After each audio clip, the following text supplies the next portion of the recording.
ये रामपुर नाम के खूबसूरत और शांत गांव की कहानी है। गांव छोटा है लेकिन यहाँ के लोगों के दिल बहुत बड़े हैं। सब एक दूसरे के साथ सुख दुख में काम आते हैं। लेकिन गर्मियों के मौसम में यहाँ की धूप पत्थर को भी पिघला देने वाली होती है। इस गांव में हमारी कहानी के 3 मुख्य किरदार रहते हैं, फूलचंद, झगरू और उनकी पड़ोसन बसंती भाभी। बाहर भयंकर गर्मी पड़ रही है। फूलचंद और झगरू घर के अंदर फर्श पर बैठे पसीना बहा रहे हैं। फूलचंद के हाथ में एक खजूर के पत्तों वाला एक बहुत ही पुराना हाथ का पंखा है।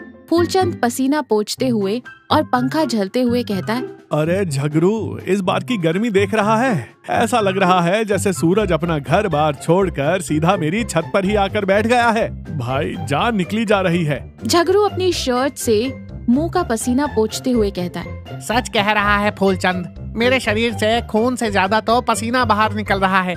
मेरे पसीने से तो आराम से 1 बाल्टी पानी भर जाए। और ऊपर से तेरे हाथ में जो ये पंखा है, इसकी भी हालत देख ले। ये भी अब आखिरी सांसें गिन रहा है। अब इसे रिटायरमेंट दे दे भाई। फूलचंद पंखे को बड़े प्यार से देखते हुए कहता है, रिटायरमेंट? क्या बकवास कर रहा है बे पगले। ये मेरे दादाजी के जमाने का पंखा है।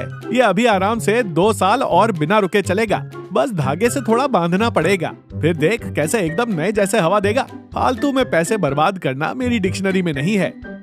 तभी पड़ोस में रहने वाली बसंती भाभी हाथ में एक बड़ा सा स्टील का ग्लास लिए मजे से ठंडी छाछ पीते हुए अंदर आती हैं। भाभी हंसते हुए और छाछ पीते हुए कहती है, क्या हो रहा है फूलचंद? तुम दोनों तो गर्मी में पापड़ की तरह सूखते जा रहे हो। शक्ल देखकर लग रहा है जैसे पसीने से ही नहा लिया हो। फूलचंद चिढ़कर कहता है, क्या है भाभी, जब देखो हम पर हंसती रहती हो। अब गर्मी के मौसम में गर्मी नहीं तो क्या शिमला जैसी बर्फ गिरेगी? हम गरीबों की किस्मत में तो पसीना ही लिखा है। बसंती भाभी गर्व से मुस्कुराते हुए कहती है, अरे वारे मेरे गरीब, तेरे बैंक अकाउंट में जितने पैसे हैं ना, उसे देखकर गांव के आधे लोगों को चक्कर आ जाए। कंजूसी छोड़, मेरी बात सुन। मैंने कल ही शहर से एक नया जंबो कूलर फैन मंगवाया है। भाई साहब, क्या हवा देता है। ऐसा लगता है जैसे मैं मनाली की वादियों में बैठी हूँ। कल रात को इतनी ठंडी लगी कि मुझे 2-2 कंबल ओढ़ने पड़ गए।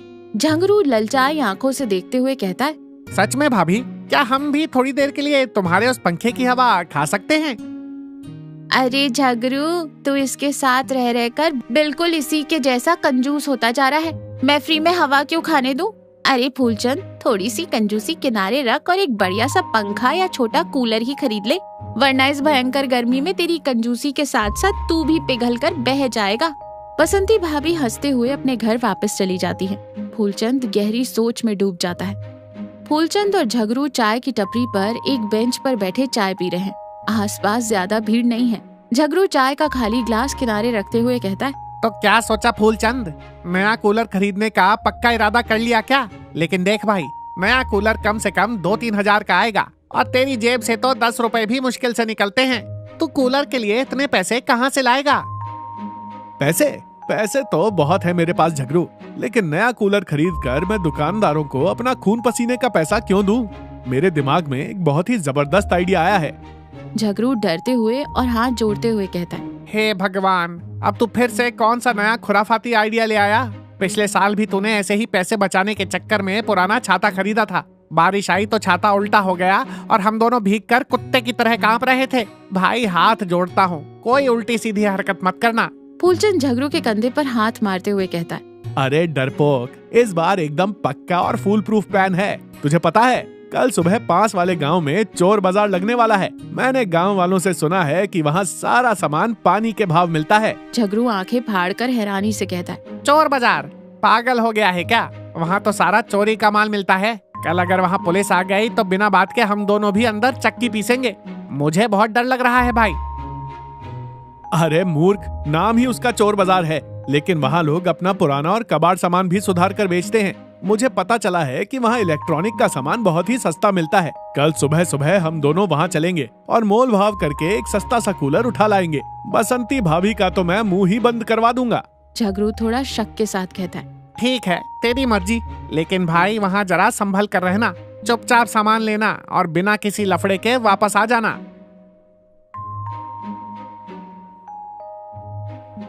फूलचंद और झगरू पास के गांव के चोर बाजार में पहुंचते हैं। जमीन पर चारों तरफ पुराना और कबाड़ का सामान बिछा हुआ है। फूलचंद की नजर एक पुराने कबाड़ी वाले के पास रखे एक जंग खाए और अजीब से दिखने वाले कूलर पर पड़ती है। दोनों वहां पहुंचते हैं।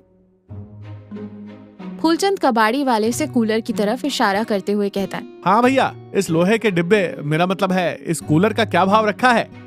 कबाड़ी वाला कूलर पर कपड़ा मारते हुए बड़े शान से कहता है, ये साहब, ये कोई ऐरा गैरा कूलर नहीं है, इसे अंटार्कटिका ब्रांड कहते हैं। एक बार आपने इसका बटन दबा दिया ना तो समझो आपके कमरे में बर्फ गिरने लगेगी। बस 100 रुपए का है, ले जाइए। झगरू धीरे से फूलचंद के कान में फुसफुसाते हुए कहता है, 100 रुपए? भाई इसकी शक्ल देख, ऐसा लग रहा है जैसे किसी ट्रक के नीचे से निकल कर आया है। इसमें तो मोटर भी फिक्स्ड है या नहीं मुझे डाउट है। छोड़ना यार इसे। फूलचंद झगरू को हल्का सा धक्का देता है और कबाड़ी वाले से हंसते हुए कहता है, 100 रुपए? अरे भैया, सुबह सुबह मजाक क्यों कर रहे हो? इसके चारों तरफ जंग लगा है और इसके पंखे की पंखुड़ियाँ भी टेढ़ी हो रही हैं। अगर मैं इसे कबाड़ में भी बेचूं ना तो मुझे 5 रुपए भी नहीं मिलेंगे। देख, मेरी जेब में बस 10 रुपए का नोट पड़ा है, इतने में देना है तो दे, वरना मैं कोई और दुकान देख लूं। कबाड़ी वाला झूठा गुस्सा दिखाते हुए कहता है, 10 रुपए? साहब जी, मेरे छोटे लड़के की पॉकेट मनी भी इससे ज्यादा है। 10 रुपए में तो आजकल ढंग की चाय नहीं मिलती, ना आपकी ना मेरी। 50 रुपए दे दो और ले जाओ। फूलचंद मुड़कर जाने का नाटक करता है। 15 रुपए दूंगा, उससे एक फूटी कौड़ी ऊपर नहीं। चल रहे झगड़ू, यहाँ तो सिर्फ लूट मची है, वापस चलते हैं। कबाड़ी वाला जल्दी से सोचकर और फूलचंद को रोकते हुए कहता है, अरे रुकिए साहब, ठीक है, ले जाइए 15 में ही। वैसे भी ये 6 महीने से मेरी दुकान की जगह घेर कर बैठा है, इसे दूंगा तो कम से कम इसकी जगह कोई दूसरा कबाड़ तो रख पाऊंगा। फूलचंद अपनी जेब से बहुत मुड़ा तोड़ा हुआ 10 का नोट और 5 का सिक्का निकालकर उसे देता है और कूलर उठा लेता है। झगड़ू कूलर को बड़े शक की नजरों से देख रहा है। झगड़ू कूलर को उठाते हुए कहता है, फूलचंद, ये मुझे सच में सिर्फ एक खाली डिब्बा लग रहा है। इसके अंदर तो तार भी ठीक से नहीं दिख रहे। तुझे यकीन है कि ये काम करेगा? अरे झगड़ू, इसमें तार नहीं, इसके अंदर जादू भरा है। घर चलकर मैं इसमें ऐसा छोटा सा रिपेयरिंग का कमाल करूंगा कि तू देखता रह जाएगा। आज रात तो पक्का कंबल ओढ़कर सोना पड़ेगा भाई, जल्दी चल। फूलचंद और झगड़ू किसी तरह हाफते हुए उस भारी कूलर को घर के अंदर लाते हैं।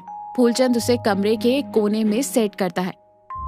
खटपट की आवाज सुनकर बसंती भाभी भी वहां आ जाती है और नाक पर रुमाल रखते हुए कहती है, हे भगवान, ये क्या कबाड़ उठा लाया फूलचंद? सुबह गांव में कूड़े वाली गाड़ी तो आई थी, तूने ये कचरा उसमें क्यों नहीं डाल दिया?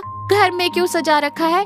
फूलचंद अपनी शर्ट का कॉलर खड़ा करते हुए गर्व से कहता है, भाभी, ये कोई कचरा या कबाड़ नहीं है, ये है अंटार्कटिका ब्रांड का स्पेशल कूलर। बस 10 मिनट रुको, फिर देखना ये घर कैसे शिमला बन जाता है। तुम्हारा वो जंबो फैन भी इसके आगे पानी भरेगा, पानी।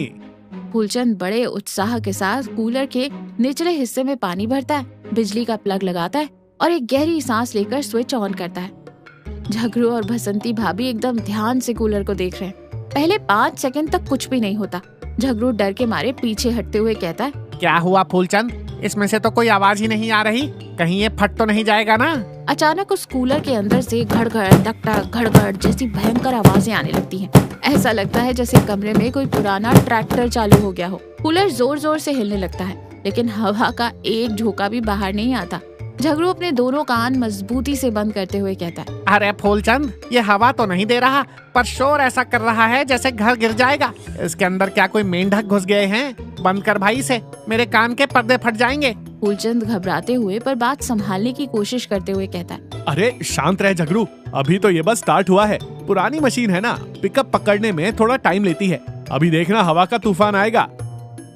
तभी अचानक से कूलर की मोटर बहुत तेज घूमती है। एक झटके के साथ अंदर से बहुत तेज हवा आती है, लेकिन ठंडी हवा के बजाय कूलर के अंदर महीनों से जमा सूखा घास, धूल, मिट्टी और मकड़ी के जाल एक साथ उड़कर सीधा बसंती भाभी के मुंह पर आ जाते हैं। बसंती भाभी पूरी तरह धूल से सनकर और जोर जोर से खांसने लगती हैं। हाय दैया, मेरी आंखें, क्या कर दिया तूने फूलचंद? अरे मेरी आंखें जल रही है, मुझे अंधा कर दिया क्या? और मेरी नई साड़ी, पूरी साड़ी का सत्यानाश कर दिया इस कबाड़े ने। फूलचंद पूरी तरह घबरा कर और जल्दी जल्दी स्विच बंद करने की कोशिश करता है। अरे भाभी, माफ कर दो भाभी, मुझे लगा था अंदर से साफ होगा। मैं अभी साफ कर देता हूँ, सब ठीक हो जाएगा। इससे पहले कि फूलचंद स्विच बंद करता, कूलर भच्च की आवाज के साथ बंद हो जाता है और पीछे से काला धुआं निकलता है और कूलर हमेशा के लिए बंद पड़ जाता है। फूलचंद कितनी भी कोशिश करता है वो दोबारा चालू नहीं होता। झगरू अपनी हंसी मुश्किल से रोकते हुए कहता है, हो गई तेरी अंटार्कटिका की ट्रिप पूरी, अब आ गया स्वाद, खुल गई आंखें तेरी फूलचंद। तेरे 15 रुपए भी पानी में डूब गए, अब इस कचरे को उठा और बाहर नाली में फेंका। बसंती भाभी गुस्से से, तेरी कंजूसी आग में जले, तेरा ये कबाड़ और तेरी ये अकल दोनों किसी काम की नहीं है, मैं तो जा रही हूँ दोबारा नहाने। बसंती भाभी गुस्से में बड़बड़ाती हुई वहाँ से चली जाती है। फूलचंद सिर पकड़कर वहीं फर्श पर बैठ जाता है। फूलचंद अपने घर के बाहर सीढ़ियों पर बहुत उदास और मायूस होकर बैठा है। पास में ही वहाँ जला हुआ कूलर पड़ा है। झगरू वहाँ आता है, फूलचंद के कंधे पर हाथ रखते हुए कहता है, क्या हुआ फूलचंद, अभी भी उस कबाड़ कूलर का ही गम मना रहा है? छोड़ना यार, जो होना था सो हो गया, मिट्टी डाल। फूलचंद पछतावे भरे स्वर में और दुखी होकर कहता है, हाँ यार झगरू, मैंने सोचा था थोड़ी ठंडी हवा मिलेगी, पर वो तो सिर्फ एक खाली डब्बा निकला। ये सब मेरी ही इस गंदी कंजूसी की वजह से हुआ है। थोड़े से पैसे बचाने के चक्कर में मैंने अपनी ही बेइज्जती करवा ली। कल भाभी के सामने मुझे कितनी शर्मिंदगी उठानी पड़ी। अब मुझे बहुत पछतावा हो रहा है भाई। झगरू प्यार से समझाते हुए कहता है, देख फूलचंद, पैसे बचाना अच्छी बात है, लेकिन जो चीजें जरूरत से ज्यादा सस्ती होती है ना, वो कभी अच्छी नहीं होती।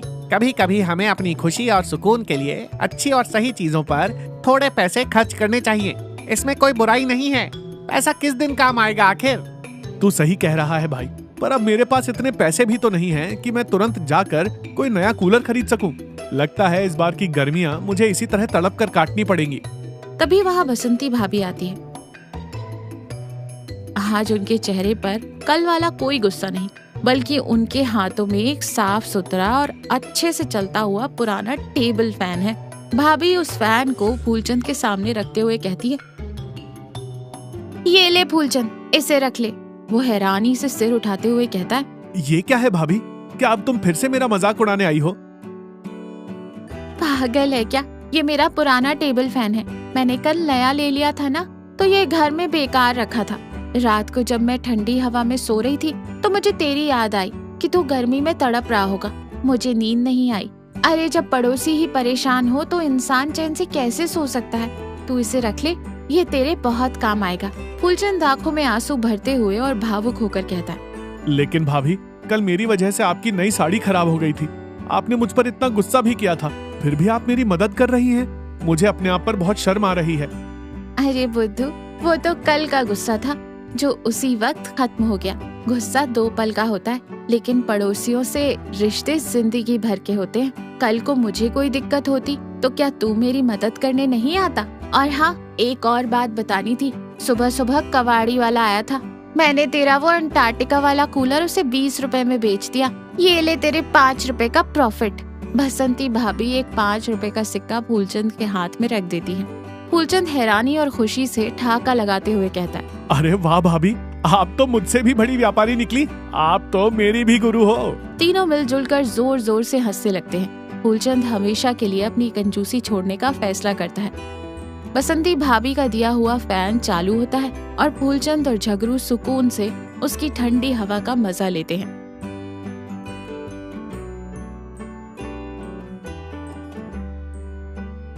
तो देखा, सस्ती चीजें हमेशा फायदेमंद नहीं होती।